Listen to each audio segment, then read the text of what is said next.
Since the military leaders of Mali, Niger, and Burkina Faso came into Africa's political scene, Mali, Niger, and Burkina Faso have become a huge problem for the West.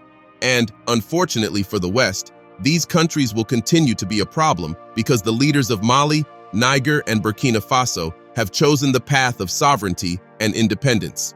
Now, recently, Mali, Niger, and Burkina Faso signed a satellite deal with Russia, which will be beneficial to them in terms of security. But guess what? This simple deal has made the West angry for some reason and has used its media to express its concerns. The question is, why is the satellite deal important to the three Sahel countries, and why is it causing so much concern for the West? Let's find out. So as we said, the leaders of Mali, Niger, and Burkina Faso have become a huge problem for the West. This is because their arrival not only completely changed the order of how things used to work between Africa and the West, but more importantly, it brought in the greatest enemy of the West, Russia, into the scene. You see, as far as the West is concerned, the greatest crime any country can commit is not genocide, corruption, not practicing democracy, or human rights abuse. No, the greatest crime any country can commit is aligning with Russia or any other country that the West doesn't like. Think about it. Gabon and Chad experienced coups just like Mali, Niger, and Burkina Faso, and they are currently led by military leaders. But Western media only talks about Burkina Faso, Mali, and Niger simply because the military leaders ditched the West in favor of Russia, while Chad and Gabon still have a good relationship with the West. Every action or decision they make is heavily scrutinized and criticized, and it is simply because they chose to ally with Russia. You see, the media has painted the narrative that just because these three countries chose to ally with Russia, Russia is influencing them in several decisions, as if the leaders of these countries do not have a mind of their own. How paternalistic of the West, but more on that later. The point we want to make is that despite this narrative painted about Mali, Niger, and Burkina Faso, the leaders of these countries have not backed down, cowered, or given in to the demands of the West. They have remained resolute in their decision to forge relations with non-Western countries, including Russia. This is why recently, Mali, Niger, and Burkina Faso signed a deal with Russia to acquire telecommunications and surveillance satellites. This was concluded earlier this week when ministers from Mali, Niger, and Burkina Faso met with Russia's aerospace agency, Roscosmos, in the capital of Mali, Bamako. According to Mali's finance minister, Aluseni Sanu, the acquisition of the satellite technology would not only boost border and national security, but also secure military communications and improve disaster monitoring and response among the Sahel countries. This is very important because of the insecurity caused by terrorist attacks in Mali, Niger, and Burkina Faso. But there is something we want to point out. The West has always prided itself on how it has brought development to Africa, right? But think about it. For the long period of time that the US and France settled in the three Sahel countries, they never thought that it was important for these countries to have satellite technologies. Isn't that weird given the fact that these countries were dealing with serious terrorism issues and these Western countries were called in to help?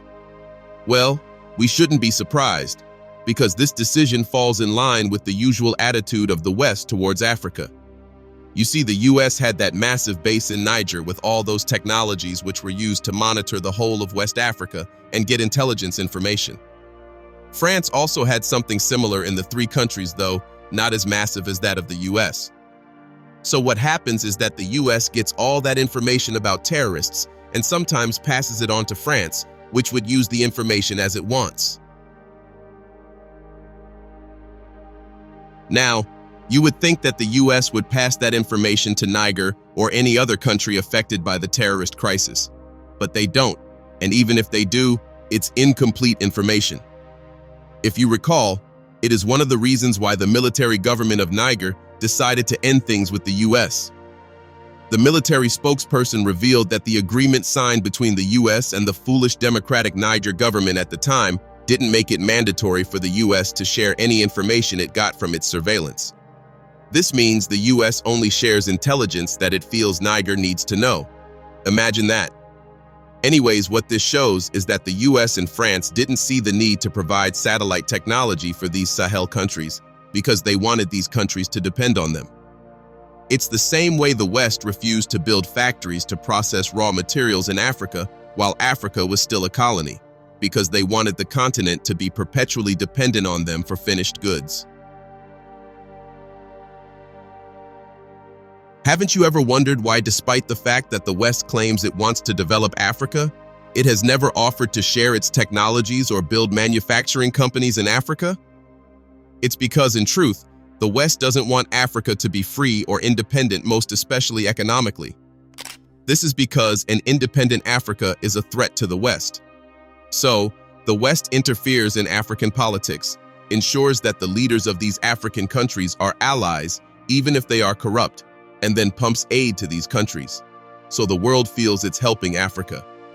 However, as we said, Mali, Niger, and Burkina Faso are changing the order of things and fighting for their sovereignty and independence. This is why they signed a satellite deal with Russia to have access to their own technology, and guess what? Russia agreed to give them this technology. The satellite technology is even more important for Burkina Faso and Mali, given the recent attacks that Burkina Faso and Mali have experienced.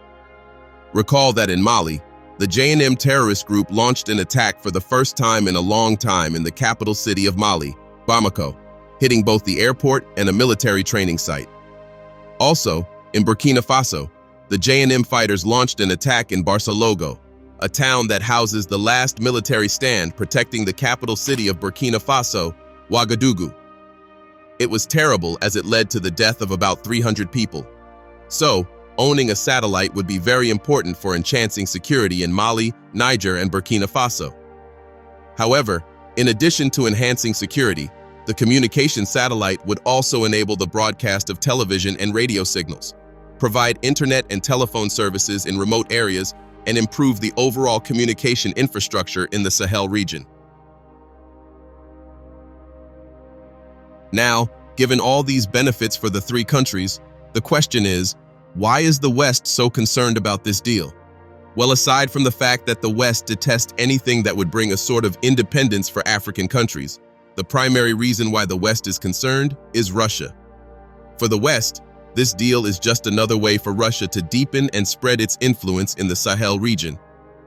Western countries, particularly the US and France, are not happy about the fact that the Sahel region has ditched them in favor of Russia. So, any deal Russia makes with any African country is an evil plan, with the end result being the spread of Russia's influence. In addition to this, the West feels that the satellite deal would lead to an increase in Russian misinformation and propaganda against the West. But what does this mean? Well, if you recall, when the coups first occurred in Mali, Niger, and Burkina Faso, which led to the spread of anti-Western sentiments leading to cutting off partnership with the West, through its media, created the narrative that Russia was behind the coup and the spread of anti-West sentiments. Right now, if you observe Western media closely, this narrative that Russia is the reason why African countries do not want to solely partner with the West has begun to spread. But that is an insult to Africa because it means that Africa is so gullible and blind that it doesn't have a mind of its own. In their superiority and paternalistic nature, Western countries have accused Russia of spreading misinformation about the West, which has turned the hearts of Africans against them. Imagine that. As we said, the West feels Africans can't think for themselves and cannot dare to have anti-West sentiments. So, in their minds, the only reason anti-West sentiment is spreading is because of Russia. How delusional are they? The truth the West has refused to face is that Russia doesn't have anything to do with anti-West sentiment spreading across Africa. The fact is that the African continent has had enough of the West interference and paternalistic attitude, which has only benefited the West. For more than 150 years that the West has been in contact with Africa, its presence has only caused chaos, poverty, and insecurity. Africa knows this, and that is why these countries in the Sahel have ditched the West and chosen to partner with Russia. And no matter what the West does or say, things are not going back to the way it used to be. It might take a while, but Mali, Niger, and Burkina Faso have started something that cannot be changed. What are your thoughts? Let us know in the comments section below. Don't forget to like, subscribe, and share this video.